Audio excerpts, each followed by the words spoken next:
फरार बिल्कुल नहीं है, क्योंकि हमारे यहाँ किसी भी व्यक्ति को अगर उसको किसी आपराधिक मुकदमे में अभियुक्त बनाया जाता है तो उसको ये अधिकार है कि वो न्यायालय की शरण में जाए। इन्फॉर्मेशन देख रहे हैं, मैं हूं अनिल। गया के पूर्व एसएसपी आदित्य कुमार पर आज सुनवाई पटना के सिविल कोर्ट में होनी है, जिसमें अगर बात करें हम तो कहीं ना कहीं 18 नवंबर के लिए अब फैसला सुरक्षित रख लिया गया है।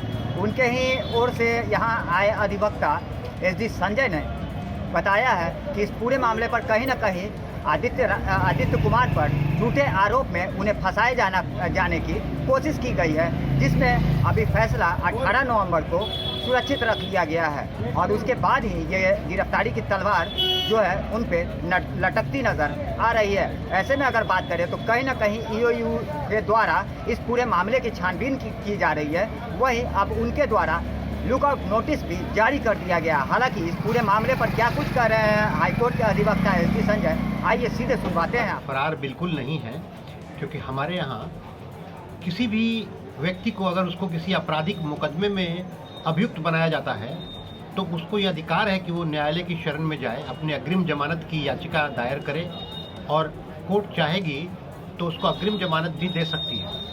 तो उसी प्रकार जब श्री आदित्य कुमार के ऊपर 15 अक्टूबर को मुकदमा हुआ है तो वो उन्होंने, चूँकि उसके बाद दिवाली और छठ की छुट्टी थी, तो उसके तुरंत बाद उन्होंने पटना के डिस्ट्रिक्ट जज जिला न्यायालय में अग्रिम जमानत की याचिका लगाई है, जिसके ऊपर आज सुनवाई हुई थी और मैं उनकी तरफ से आज न्यायालय में पेश हुआ था।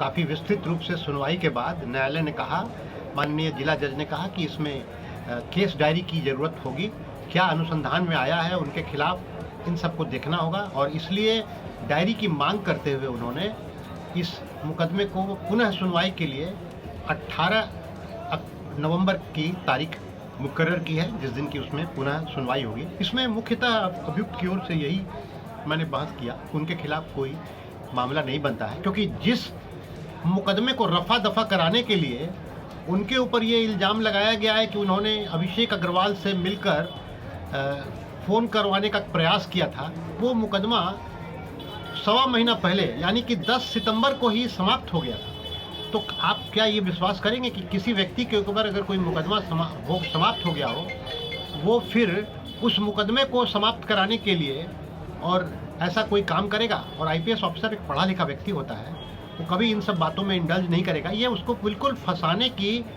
साजिश की गई है। मुख्यालय स्तर के कुछ पदाधिकारी हैं जो कि उनके खिलाफ लगे हैं और ये आदित्य कुमार बहुत अच्छे ऑफिसर रहे हैं। बतौर एसपी इन्होंने अनेक जिलों में जैसे जहानाबाद, गया, बहुत अच्छा काम किया है इन्होंने, इसलिए ऐसी कोई बात नहीं है। ये सब एक नैरेटिव गढ़ा जा रहा है उनको फंसाने के लिए और ये सारी बातें न्यायालय में आ जाएगी सामने, सबके सामने ये बातें आएगी और तब जब मुकदमे का फैसला हो ये आईपीएस समक्ष न्यायालय के समक्ष आएंगे?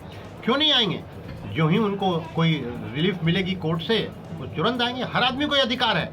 अगर किसी के व्यक्ति के ऊपर भी मुकदमा होता है तो न्यायालय की शरण में जा करके, इसका मतलब तो नहीं है कि वो सामने आ जाए ताकि पुलिस गिरफ्तार करे। और ऐसे कई उच्च न्यायालयों का ये फैसला है कि कोई भी व्यक्ति को ये अधिकार है और उसके लिए वो हट सकता है, पुलिस के सामने नहीं आएगा। कहीं ना कहीं उसको हटना पड़ेगा ना, नहीं तो पुलिस उसको गिरफ्तार करेगी। जो लोग उसको फंसाने के लिए लगे हुए उसको पुलिस के थ्रू उसको गिरफ्तार करवाएं। इस तरह का जो बिल्कुल पूर्ण रूपेण साजिश है। नहीं तो अगर आप सोचिए कि किसी व्यक्ति को, किसी बड़े पुलिस अधिकारी को जिसके समक्ष सारा इंटेलिजेंस है, उसको 30 बार 40 बार फ़ोन किया जाएगा और उसको पता नहीं चलेगा कि ये गलत फ़ोन आ रहा है और उसको वो पता, उसके पास सारा इंटेलिजेंस है, वो 1 मिनट में चाहता तो उस नंबर को पता कर सकता था, लेकिन ऐसा नहीं किया गया।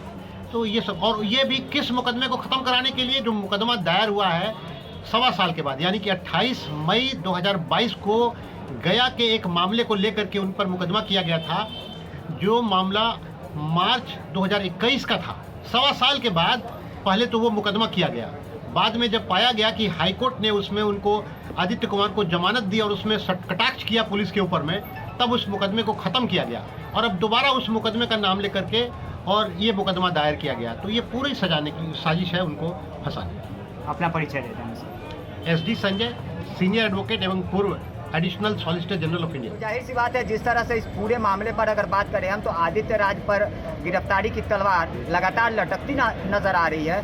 ऐसे में अभी फैसला कोर्ट ने सुरक्षित रखते हुए 18 नवंबर को अगली सुनवाई का डेट रख दिया है। लगातार हमारी छोटी बड़ी खबरों से अपडेट रहने के लिए देखते रहें न्यूज़ फॉर नेशन।